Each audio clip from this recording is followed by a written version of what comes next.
เนื่องในโอกาสวันสั่งตั้งกองทัพประชาชนลาวครบรอบ 77 ปีนี้ซึ่งมีเนื้อในความหมายสำคัญอันลึกซึ้ง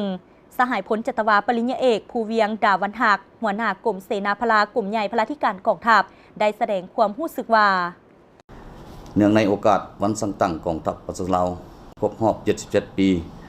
ในนามต่างหน้าคณะพักคณะบัญชากรมเสนาพลากรมใหญ่พลาธิการกองทัพ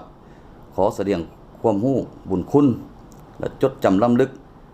และระลึกถึงประธานไกรสอนพรหมวิหารผู้นำแสนเคารพฮักผู้นำพาและก่อสร้างพรรคก่อสร้างกองทัพประชาชนลาวผู้นำพาภารกิจต่อสู้กู้ชาติขอแสดงความรู้บุญคุณถึงคุณงามความดีและการเสียสละอันยิ่งใหญ่ของบรรดาผู้นำภาครัฐในแต่ละรุ่นแต่ละยุคสมัยก็คือพนักงานสมาชิกพรรคนักรบปฏิวัติผู้รักชาติและประชาชนลาวบรรดาเผ่าที่ได้เสียสละชีวิตเลือดเนื้อในภารกิจต่อสู้ปลดปล่อยชาติอย่างสุดซึ้งโอกาสอันสง่าราศีนี้ขอแสดงความรู้บุญคุณมายังการนำภาครัฐการนำกระทรวงป้องกันประเทศมารวมเว้าเฉพาะการนำองค์การกรมใหญ่พลาธิการยามใดก็เป็นห่วงเป็นใยอุ้มสู้ช่วยเหลือใกล้ชิดติดแท้ชี้ทิศยังทางให้แก่คณะพรรคคณะบัญชาก็คือกรมกองของพวกเราด้วยดีตลอดมา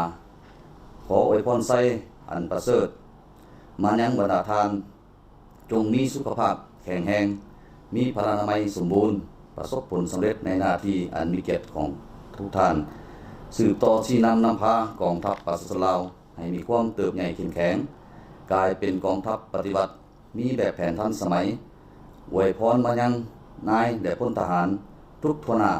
ในกองทัพประชาชนลาวจงพร้อมกันมีสุขภาพแข็งแรงและเฮ็ดสำเร็จหน้าที่การเมืองของตนที่การจะตั้งมอบหมายให้